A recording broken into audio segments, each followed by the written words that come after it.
Hi, my name is Malin, and this is my presentation on name trends and patterns and the end of Gen Alpha in the United States. This presentation is really long. I've been working on it since January, and right now it's the end of May. So it's going to be split up into several parts. This part is the whole data set part. So I want to start by talking a bit about the data if you're unfamiliar.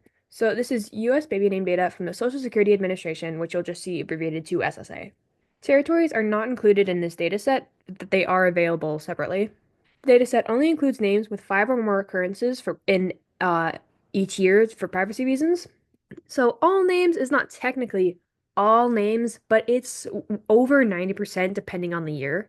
So the earliest year of data is 1880, and in the early years, I'd say till about 1920, there's a lot of under registration. So it's not even close to the total amount of babies born, but it's still probably a good measure of what names were more popular and maybe how much more popular they were. And obviously, the latest year is 2024. I'm recording this in 2025. The 2024 data was at least about 2 weeks ago, that's that's just the most current version right now. And as I said, the earlier years may not include every baby. It certainly does not. As for the names, only the English alphabet is allowed, and there's also no numbers, spaces, hyphens, or apostrophes allowed. So this does mean that if you have like Marianne hyphenated versus Marianne with those space, those are both going to be counted along with Marianne as one word. Additionally, in just a section where I'm going to go over the whole data set, the numbers of babies born or registered by year are taken from various sources, mostly CDC or what's called the NIH, and it's compiled by me into one data set. I do believe the data is updated if babies are registered after the year ends, and I'll talk about that in a later part, but I did discover that a name that was previously did not have data later had data after I re-downloaded the data set. Anyway, let's get started by looking at the whole data set as it currently exists from 1880 to 2024, which is the complete generations from the last generation to Generation Alpha. I will mention the first 3 years, 1880 to 1882, is the missionary generation, but that's like the very, very end of it. But first, let's define the generations. So I'm using a mix of years from the Strauss-Howe generation theory and this guy named Mark McCrindle, and some are probably just from internet posts or like Wikipedia. So missionary was born 1880 or 1860 to 1882 and was raised post-Civil War. Now, obviously, data starts in 1880, so it's just the last 3 years of the missionary generation that are here. The lost generation was born 1883 to 1900, and a lot of them fought during World War I. The Greatest Generation was born from 1901 to 1927 and came of age during the Great Depression. The Silent Generation was born 1928 to 1945 and was born in the Great Depression, and a lot of them fought in Korea. The Boomers were born from 1946 to 1964 and fought for social reforms in Vietnam. Gen X was born 1965 to 1980, and a lot of them were working mothers, and there was also changes in like how divorce was viewed, so they're increasing divorce rates because women had more freedom. The millennials were born 1981 to 1996 and were raised with internet and came of age during economic turmoil. Gen Z, that's where I fall in. We were born 1997 to 2010 and we were raised online and were coming of age during COVID. Gen Alpha was born 2010 to 2024 and were born or like in their very young ages during COVID, so there's not much to say about them yet. Also, one thing I want to mention is I say I'm mixing years, and that's mostly because under the Strauss-Howe theory, I'm a millennial, and I am not a millennial because A, I was not alive when the millennium happened, B, I wasn't alive when 9/11 happened.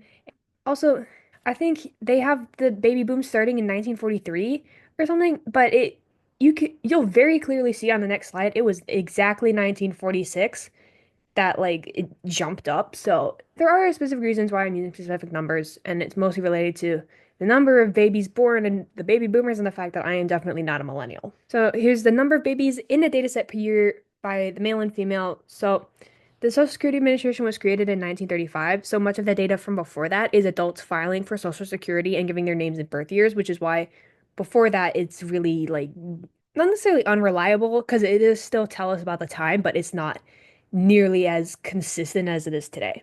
Additionally, I know my mouse is probably, I can't actually see where I'm pointing my mouse, but somewhere around like just after 1940, you'll see it start to jump up really fast. That is where the baby boom starts. You can pinpoint it.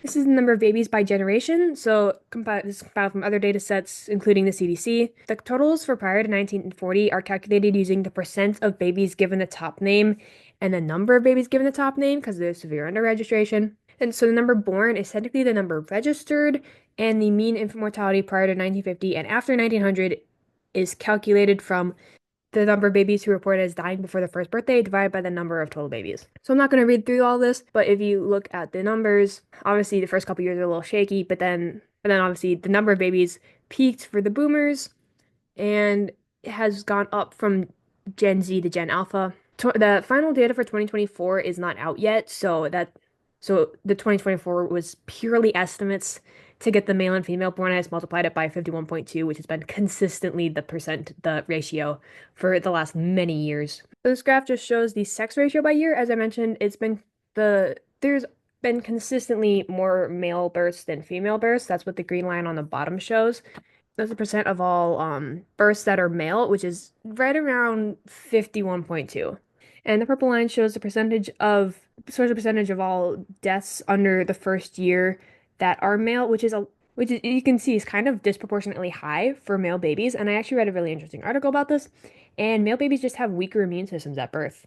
So apparently that's part of the reason that they have a higher infant mortality for male babies. This is again the total babies by year. I have three lines showing it. So first of all, numbers before 1940, like the purple line before 1940, you can see it's way off. That's an estimate from a data set. The green line is the number of babies that are in the Social Security Administration's data set. And the pink line is the estimation of the number of babies registered. So after 1940, it should technically be the purple line, but because it's an estimate, you can see it's still fairly close. And prior to 1940, it's still slightly above it, but that's just estimating the number of babies registered based on the percentage in the data set. Additionally, the number of babies born actually peaked in like 2007 when, I mean, obviously the baby boom had a lot of babies relative to the population size, but just number of babies period peaked in 2007. There was just a larger population in general. These graphs show us the percentage of the babies that are in the name data set and the numbers that aren't. So, as I said, the data set only includes the names that were given to five or more babies in any year, which means that there are going to be all the babies who were given a name that didn't reach that five baby milestone to be in the data set. And that's what's on the left. This is the percentage of babies that are in the data set. So it starts out kind of low, and that's where I've said it's shaky.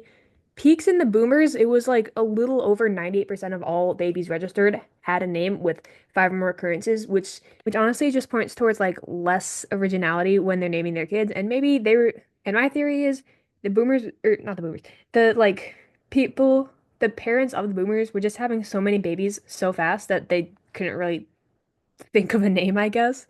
That's how I look at it. But after the boomers, it's gone down and it's had a couple ups and downs, but it's been between like 92 and 93% for the last couple years. Sorry if my mouse is like totally off. I'm in presentation view and I can't actually see where it's pointing.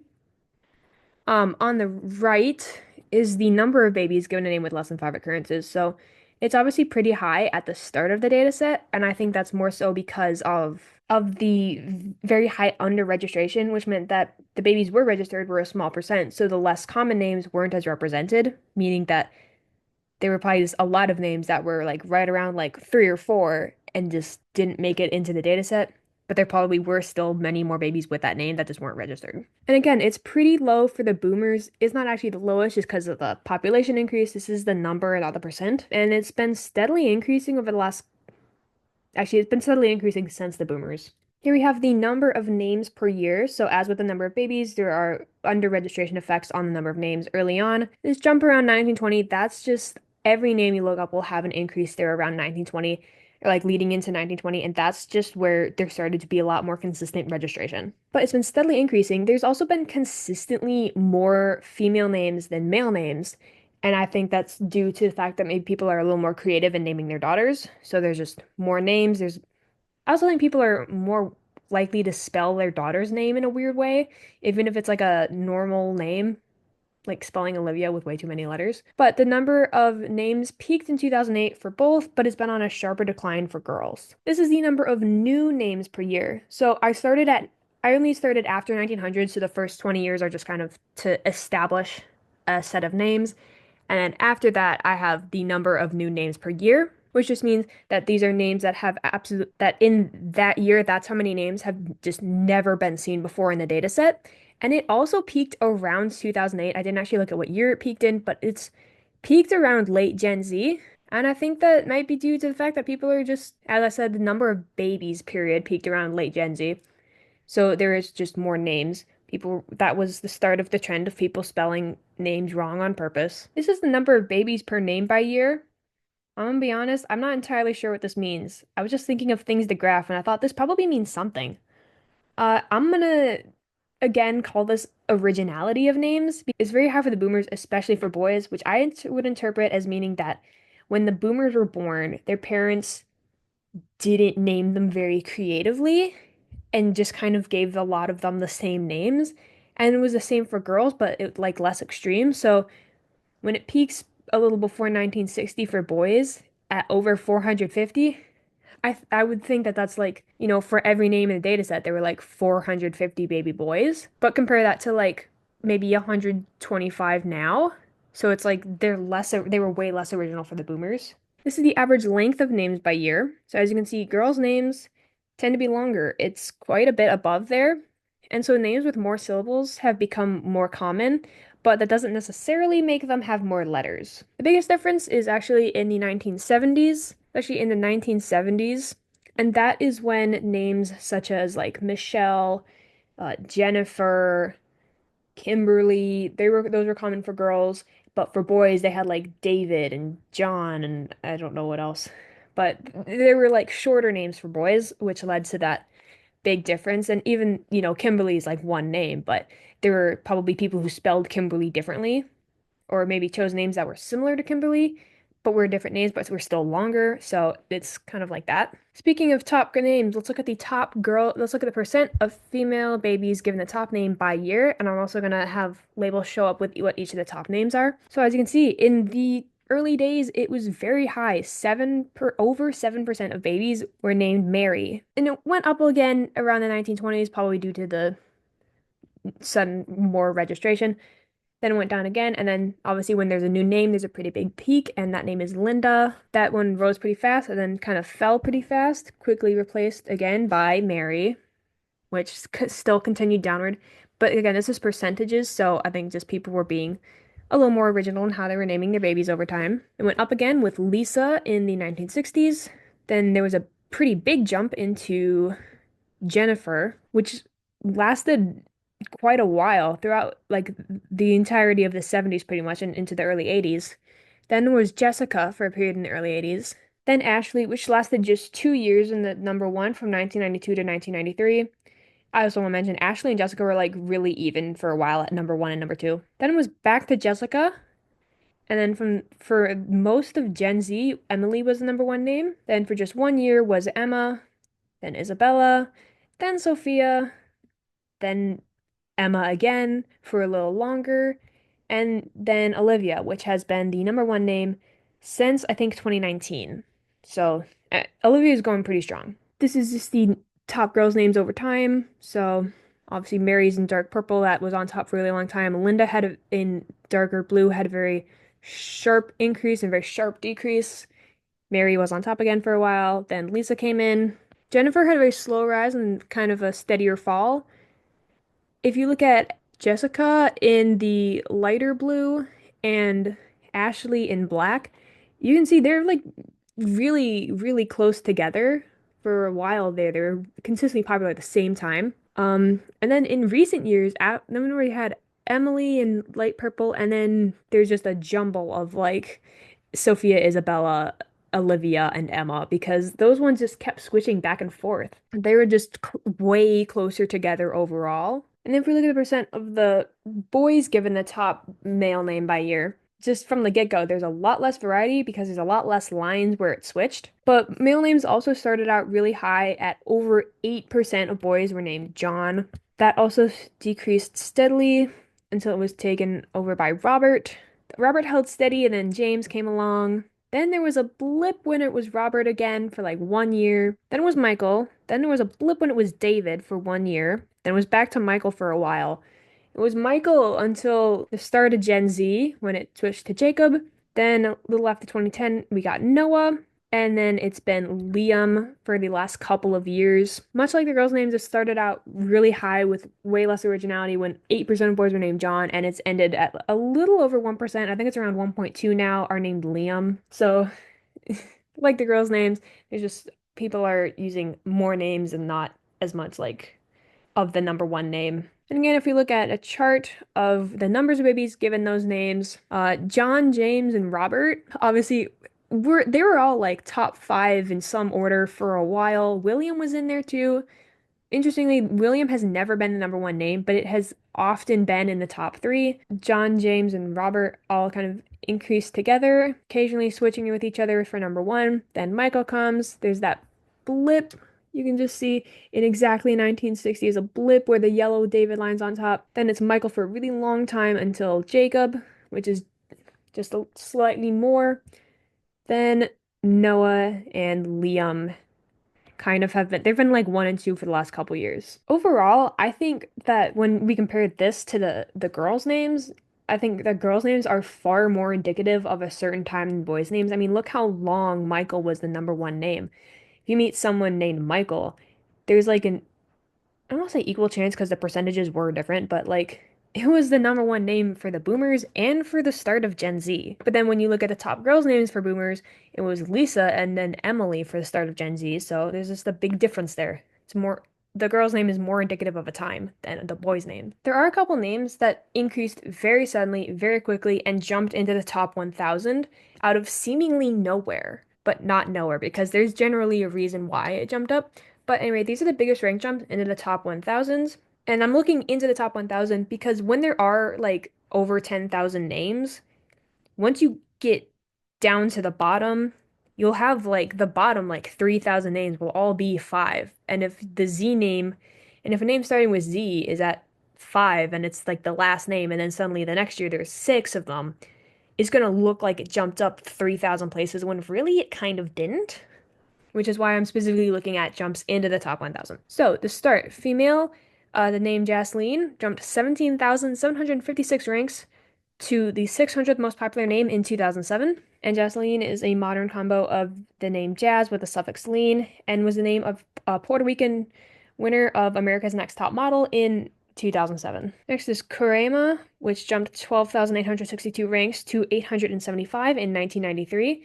This is an elaboration of Cora and the name of a Venezuelan actress. Yulisa is a variant of spelling the name Yulisa with a J, and is the Latin American form of Julia that jumped 10,795 ranks to the 989th name in 1997. It's also the name of a singer from around that time. Other honorable mentions. So these first three are just the three biggest rank jumps overall, but the other ones that specifically jumped into the top 1,000 but maybe didn't have the highest rank jumps are Tabitha, specifically spelled like Tabatha, which jumped 6,984 ranks to 419 in 1996. This is a variant of Tabitha with an I, and this name was popular because of Bewitched.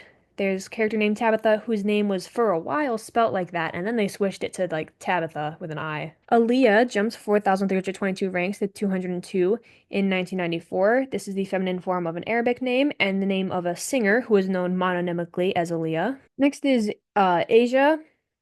I think that's how you pronounce it. It does seem that there are several different unrelated names that are spelled like this. But one of the origins of this name is a unisex Indian name, and it's a variant of Asia, like the continent. And there's a couple other ones. This name jumped 4,243 ranks to the 412th name in 1978. Litzy is a variant of a name related to Alice and is the name of a Mexican actress. It jumped 2,156 ranks to 396 in 2000. And finally, Mallory jumped 1,905 ranks to 334 in 1983. This is an English surname that means unfortunate and is the name of a character on Family Ties. Okay, with the exceptions of Tabitha and Mallory, these names are largely influenced by Black women and Latino women. And now looking at the male names, first is Omarion, which jumped 11,298 ranks to 535th in 2002. This is an elaboration of Omar and I think is the name of a rapper. Next is Kiara, which jumped 6,992 ranks to 957 in 1989.